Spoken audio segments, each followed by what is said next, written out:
جب آپ حرم کعبہ سے نکل کر مدینہ طیبہ جا رہے تھے اس وقت آپ کی عمر تقریباً 45 سال کے آس پاس کی تھی. نہایت ہی عبادت گزار، تقوی شعار. 20 سال اپنے پیر و مرشد کی خدمت کر کے وہ حرم کعبہ میں پہنچے تھے. 20 سال کے بعد جب مسجد نبوی میں گئے تو عجیب سی کیفیت تھی. سلام کیا رسول پاک صلی اللہ علیہ وسلم کے دربار میں تو جواب قبر انور سے آیا، وعلیک السلام یا معین الدین شیخ البر والبحر. اے معین الدین تجھ پر میری سلامتی ہو، اللہ کی سلامتی ہو جو خشکیوں کا بھی اور تریوں کا بھی تجھے امام بنایا گیا ہے. اور آواز یہ نبی کریم صلی اللہ تعالی علیہ وسلم کے دربار سے سننے والی آواز تھی. آپ گھبرائے تھے، تھوڑا سا سراسیمگی تھی. یہ ہندوستان کی طرف اشارہ کر کے میرے آقا صلی اللہ تعالی علیہ وسلم نے فرمایا تھا کہ تجھے ہند کی ولایت دی جاتی ہے. اس وقت تک سرکار غریب نواز کو نہ ہندوستان آنا کبھی ہوا تھا، نہ ہندوستان کے علاقوں کو آپ نے کبھی دیکھا تھا، کیونکہ سجستان جو یہاں سے کافی دور ہے، افغان کے قریب ایک علاقہ سنجر جہاں پر آپ کی ولادت ہوئی، وہاں سے نکل کر کے آپ نیشاپور میں آباد رہے. اس کے بعد 40 سال کے بعد حرم کعبہ اور حرم مدینہ میں رہے. لیکن اچانک یہ بات کہ تمہیں ہند کی ولایت دی جاتی ہے ایک تعجب والی بات ہے. نئی جگہ پر بھیجا جا رہا ہے. آپ دوبارہ شام میں نبی پاک صلی اللہ علیہ وسلم کے دربار میں حاضر ہوئے اور سلام پیش کرنے کے بعد، کیونکہ یہ خوشی کی بات تو سب کے لیے تھی کہ ہندوستان کو اللہ تعالیٰ ایک عظیم ولی بھیج رہا ہے، لیکن جس کو بھیجا جا رہا ہے وہ بے قرار تھا، بے چین تھا، کیونکہ نہ راستے پتہ ہے، نہ ملک کے حالات معلوم ہے. بارگاہ مصطفیٰ صلی اللہ علیہ وسلم میں دوبارہ جب حاضری ہوئی، عرض کیا آقا آپ کا حکم، اس کی تعمیل کے لیے بندہ حاضر ہے، لیکن نہ یہ فقیر ہندوستان کے راستے دیکھا ہے، نہ وہاں کے حالات معلوم ہے.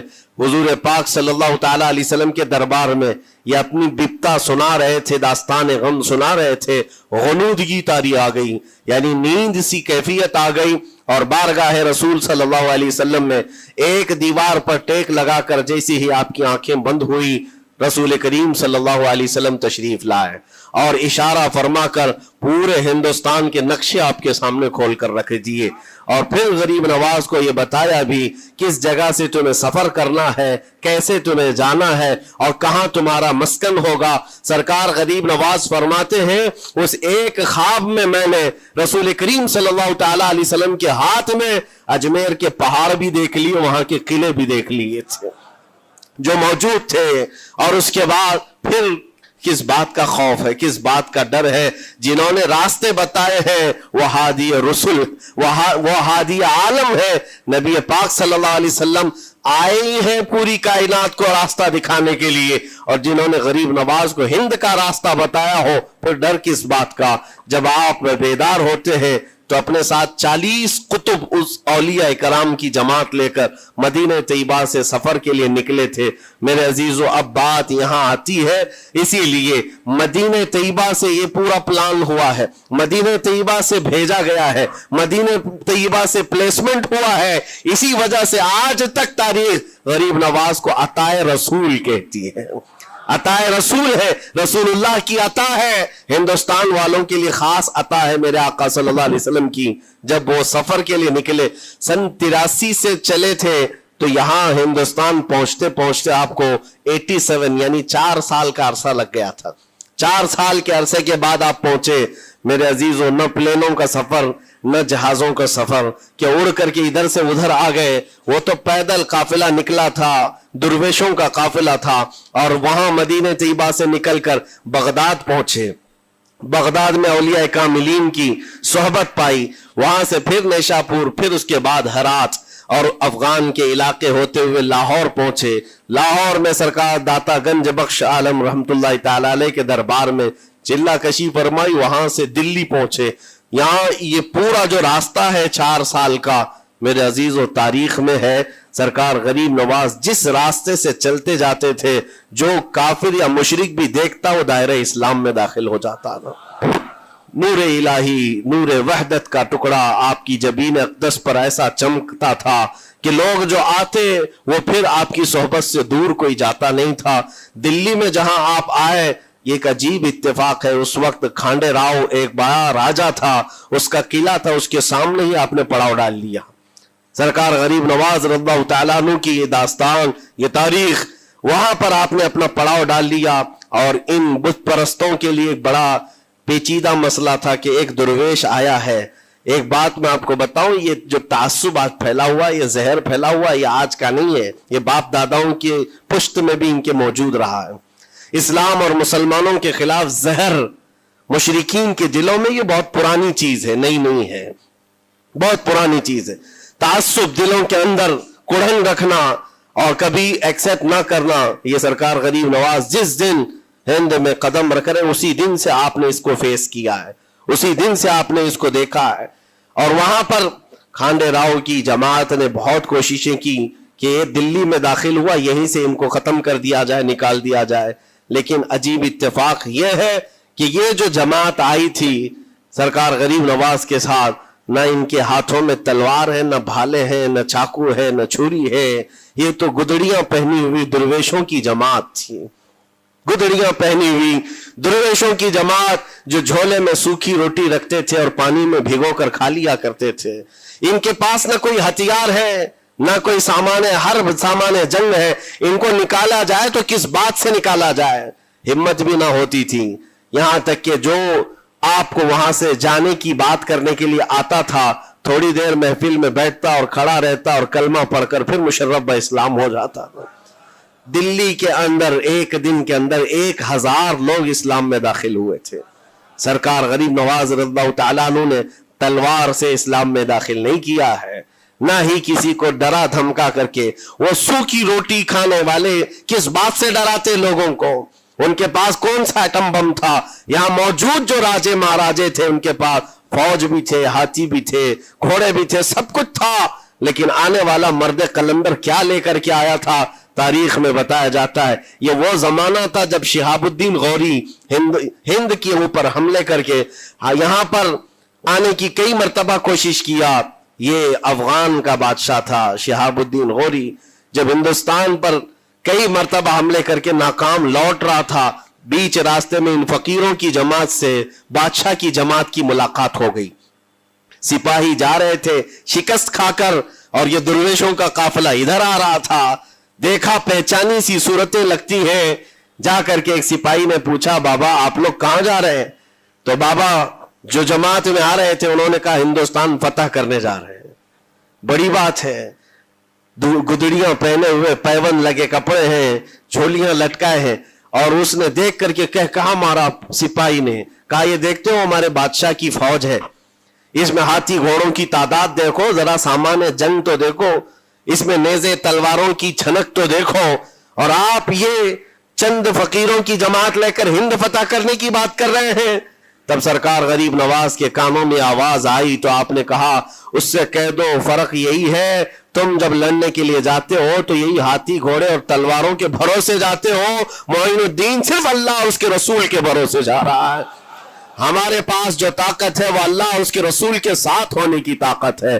آج کے زمانے میں غریب نواز کا یہ جملہ ہمارا حوصلہ بڑھا دیتا ہے, کوئی ہو یا نہ ہو اللہ ہمارے ساتھ ہے, اللہ ہمارے ساتھ ہے.